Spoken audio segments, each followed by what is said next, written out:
opened up an exhibit on heavy metal. That's right, you guys got my stuff in there. Can you give me some stories on it? So the guitar that you guys have in there is a guitar that I've had since 1997. So 97 Flying V, and it's basically my main guitar that I played up until about 2008. And it's trash. I mean, that thing's got vodka and beer. I set it down one night and when we played in Helsinki and burned the whole back off. I set it in front of a light so all the paint bubbled off, and I covered it with, he gave me this American flag, and I covered it with an American flag after that, and it was right after 9/11 when that all happened, so it was kind of just, it became my American flag guitar. And it's a fucking badass Flying V, and it's just got a lot of character, and so the Grammy people wanted it. You know, we got nominated for a Grammy back in 08, so, you know, it was really cool for us to be a part of this, and we're super proud to be a part of it, man.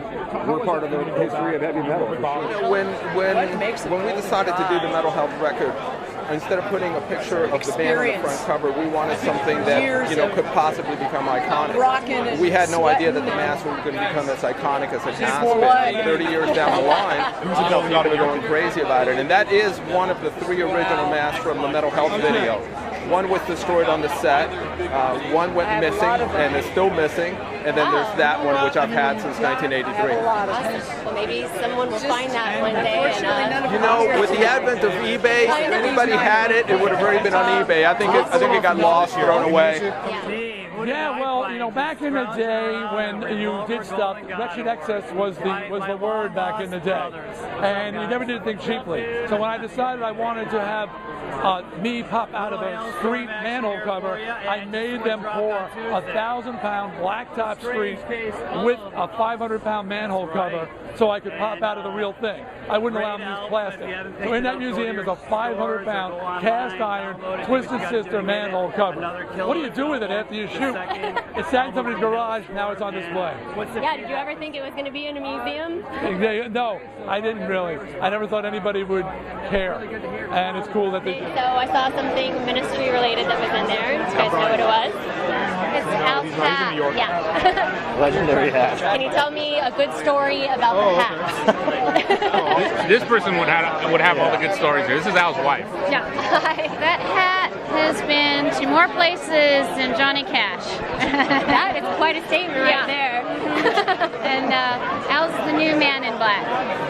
That's a great way to put it. Yeah. I love that. So that hat's been around since the early 90s, but Al's retired it because everybody started copying his look on Sunset Strip. So we decided to put it in a museum, and he's copped his dreadlocks and his piercings, and that's his new look. So we should see that hit in Sunset Strip in about 2 years. Grammy Museum opened up a heavy metal exhibit that obviously you're a big part of. Can you tell me a little bit about what you have in the exhibit and why you think it's important? But I have what? What you have contributed in the exhibit? Oh, I don't know. I've There's read a about really it yet. amazing book that you kept records of after every show from a tour. Oh yeah. Yeah. Those, succinct comments, yes. Brief comments. But the monitor sucked is usually the entry, you know. Yeah. I couldn't hear a thing, you know, like moaning. My nightly moan. You see what it is? So what drove you to keep records like that? And did you ever think they would end up in a museum? No, just to keep track, you know. So I can know who the bitch at the next day. Yeah. You know, that's really all it is, you know.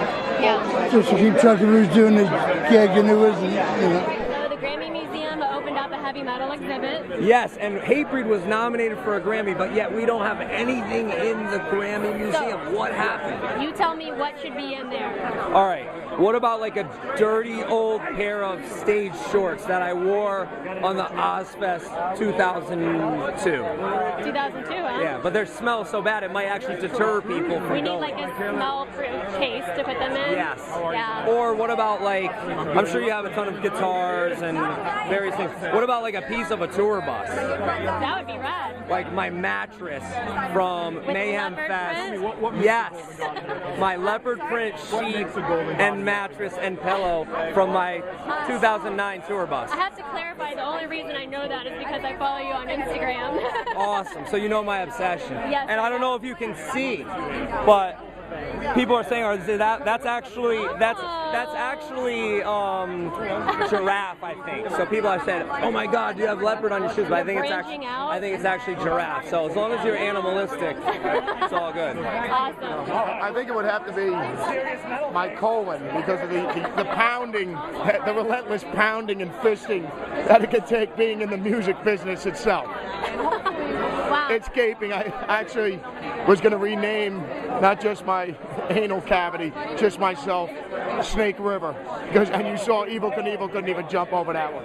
Wow, that is quite an answer.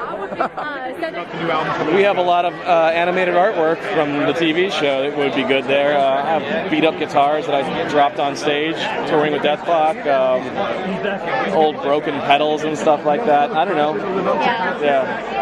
I have some pretty gnarly pants that I think could go in there, but let's talk about it. Come on. Yeah, exactly. No, it's funny. Like we do a lot of this where we kind of recycle our old clothes and make them into new clothes. So for a long time we just kind of ripped up jeans and you put some on. The jeans become a skirt. The skirt becomes a vest. You know. Wow. But either way, I'm sure collectively all of our mothers have a lot that. You know, there's some pictures that probably should never be out there, but they, you know. Probably my underwear from last tour. Oh, legendary. Legendary. I mean, it's already solid. Do you want to know more about this? You know, 7 shows straight. Coming from the only girl in an all-guy band, you lose your smell of virginity first. I'm sure, honey. You deserve a medal for that. I'm actually wearing them tonight. I'm wearing my underwear from I that thought tour. I smelled something. We share, you know. I'd give him my best. One of these stinky ass hats I've been wearing for about 10 years. Yeah. Why do you think that belongs in museums? That was the idea. I mean, it's just one of the. I mean, they've been around the world. They're just corroded with so much salt from sweat and puke and blood. It can tell a lot of stories. It can tell a lot of stories. Probably more than I can tell. It probably remembers more than I do. Yeah. My gig chonies. What? Gig chonies. The underwear you wear at the gig. Oh, gross. You know what? Someone else said that. Yeah. Tell me this. That must be a really memorable part of touring. Yeah, not for me. That's not me. Yeah. I just stopped wearing them. Oh God. TMI. Why? Horrible. Very informative interview. So I don't know, like, see the stress in there. Is there something like maybe an instrument or? The dress. That's true. I only wore it one time, and I had it made for that. Thank you, fashion god. What did you wear it for? For the Nobel Peace Prize performance that we did in December. That was a cool, big event for us, and yeah, it was sort of a one-time piece. So yeah, tell them I've got that available. I would happily put something in the Grammy. I would offer you one of my drum sets, but I think you'd have to open up a whole nother floor. That's a good point. Yeah, you know, maybe one of these are our German mob brass knuckles. I need one of those. Yeah, that's kind of one of our band signatures. So. Yeah. I have so much Korn stuff. I'm like the one guy, like, You keep everything? I probably got 10,000 pieces of art throughout my whole garage and all over the place. Like poster art? Posters. Yeah. We had a contest in 1998 for issues, and they submitted like 35,000 pieces of art.